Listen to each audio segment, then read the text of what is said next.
సాక్షి life మీ ఆరోగ్య నేస్తం. Subscribe చేయండి.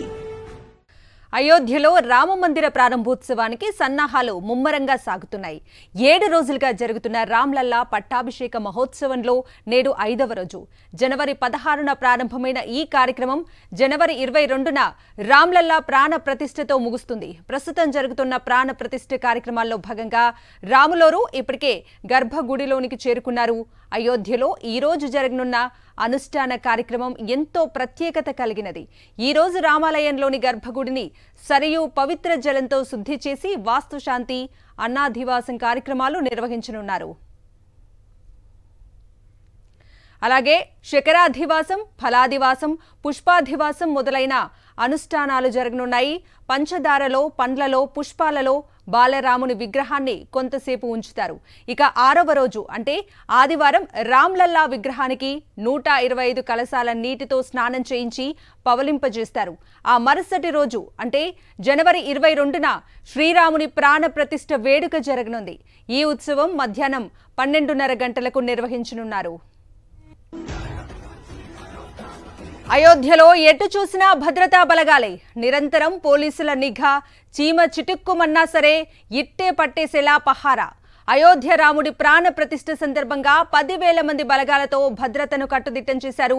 సిఆర్పీఎఫ్, ఎస్పీజీతో పాటుగా స్టేట్ గవర్నమెంట్ పోలీసుల భద్రతా వలయంలో ఉంది. 10,000 సీసీ కెమెరాలు, డ్రోన్లతో నిరంతరం నిఘా ఉంచారు. రామ జన్మభూమిలో భద్రతకు సంబంధించి మరింత సమాచారం మా ప్రతినిధి రాజ్ కుమార్ అందిస్తారు.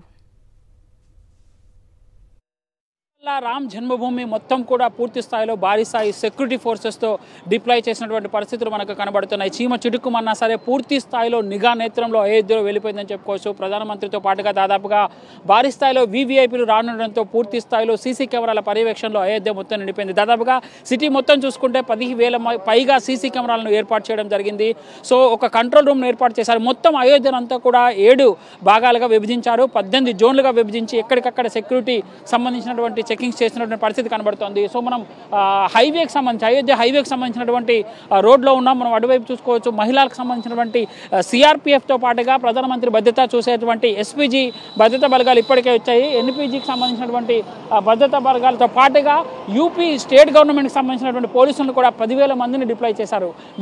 వీరికి అదనంగా ఎస్పీజీ, ఎన్పీజీ వాళ్ళు వర్కౌట్ చేస్తారు. తర్వాత అల్లర్లు జరగకుండా ఉండేందుకు ర్యాపిడ్ యాక్షన్ ఫోర్స్కి సంబంధించినటువంటి వాళ్ళని కూడా ఉంచారు. మహిళలతో పాటుగా ఇక్కడ మనం పూర్తి స్థాయిలో ఉండేటువంటి పురుషుల సిఆర్పీఎఫ్ టీములు కూడా చూస్తున్నాం. దాంతోపాటుగా మనం చూసుకోవచ్చు హనుమాన్ గరికి వెళ్ళేటువంటి ప్రాంతం అంతా కూడా పూర్తి స్థాయిలో ఈ విధంగా డిప్లాయ్మెంట్ ఉంది. అంటే మరికొద్ది రోజులలో పూర్తి స్థాయిలో ఇక్కడ మనకు రాములల్లాకు సంబంధించినటువంటి బాలరాముని ప్రతిష్ఠ జరగబోతుంది కాబట్టి చాలా ప్రతిష్టాత్మకంగా తీసుకున్నారు.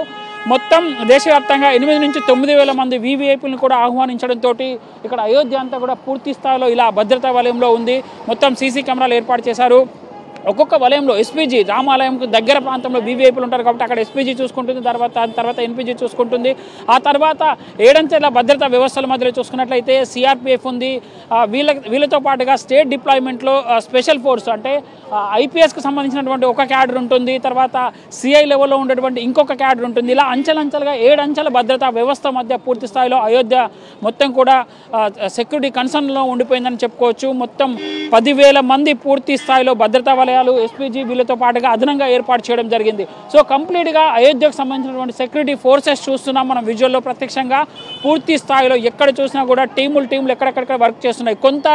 గత 2-3 రోజులుగా కొంత తీవ్రవాదులు లాంటి వాళ్ళు ఎవరో వచ్చారనేటువంటి చిన్న అనుమానం రావడంతో ఎక్కడికక్కడ కూడా పోలీసులు అలర్ట్ అయ్యారు. మొత్తం ఎక్కడ వాళ్ళని పూర్తిగా కట్టుదిట్టం చేసి వాళ్ళందరినీ కూడా అదుపులోకి తీసుకున్నటువంటి పరిస్థితి కనబడుతుంది. ఒకసారి మనం మెయిన్ రోడ్ పైన చూపించేటువంటి ప్రయత్నం చేద్దాం. సో కంప్లీట్గా ఇక్కడ నుంచి చూస్తే కొన్ని కిలోమీటర్ల మేర పూర్తి స్థాయిలో అయోధ్య అంతా కూడా ఈ విధంగానే పోలీసుల డిప్లాయ్మెంట్ అనేది కొనసాగుతున్నటువంటి పరిస్థితి కనబడుతోంది. ఇది మరొక 2-3 రోజులు ఈ విధంగానే కొనసాగేటువంటి అవకాశం కనబడుతోంది. వీడియో జర్నలిస్ట్ ముత్యంతో రాజ్ కుమార్ ఫర్ సాక్షి టీవీ, అయోధ్య.